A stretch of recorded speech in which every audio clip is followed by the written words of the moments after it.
Over time, people have tried to figure out the best possible ways to prevent pregnancies while still participating in encounters with their partners. Birth control, or contraception, is a way of preventing unwanted pregnancies. While there are many forms of birth control, some are far more effective than others. Different forms of birth control include female and male sterilization, long-acting reversible contraceptives, short-acting hormonal, barrier, and natural rhythm methods. With many ways to protect one another, there are also pros and cons to weigh with each method. The first form of birth control was created in 3000 BC. Condoms were made out of odd materials like fish bladders, linen sheaths, and animal intestines.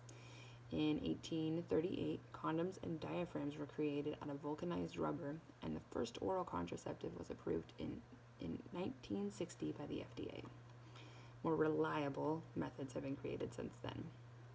The female or male sterilization surgery, which is a surgery that prevents the sperm from reaching the egg by cutting or damaging the tubes that carry the eggs. The Office on Women's Health believes that this method is most effective.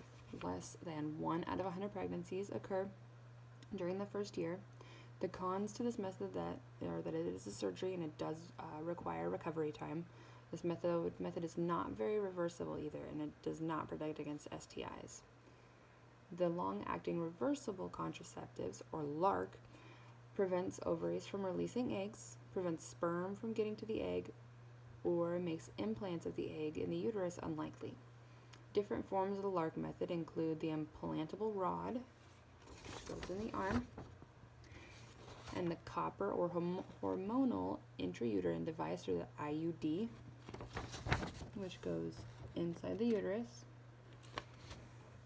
These benefits from these are that there is less than 1 out of 100 pregnancies in the first year, and there is no attention needed, like removal or replacement, for up to 3 years for the implantable rod, 10 years for the copper IUD, and then 3 to 5 for the hormonal IUD. Some cons for the implantable rod include possible side effects like headaches, irregular periods, weight gain, and sore breasts. It may also be complicated to remove the implant. The IUDs may cause irregular or missed periods, ovarian cysts, or cramps after insertion. All LARC methods are not able to protect against STIs. The most popular short-acting hormonal methods include the shot and the pill. The shot, it averages about 6 out of 100 pregnancies in the first year, but it includes side effects like bleeding between periods, missed periods, weight gain, changes in mood, sore breasts, headache, and possible bone loss with long-term use. The shot has to be administered every 3 months, and it does not protect against STIs. The pill helps regulate periods and only averages 9 out of 100 pregnancies during the first year, but it has to be taken daily and it can be easily forgotten. Just like a shot, the LARC method and the surgical methods, the pill does not protect against the STIs.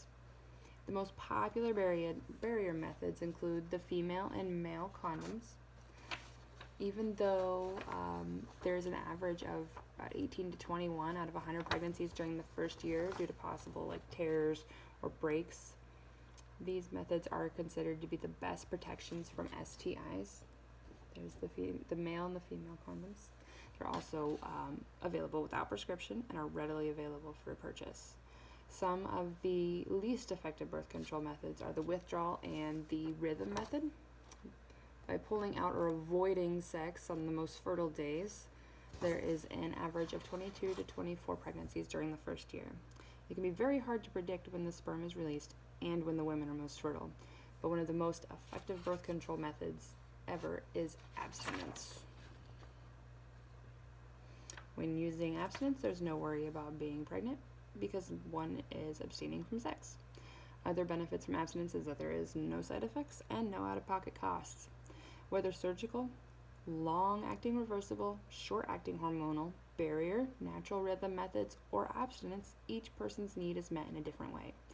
With such a variety, it can be hard to pick out which is best. The best way to decide is by talking to your spouse, your partner, your parent, but most importantly, your doctor.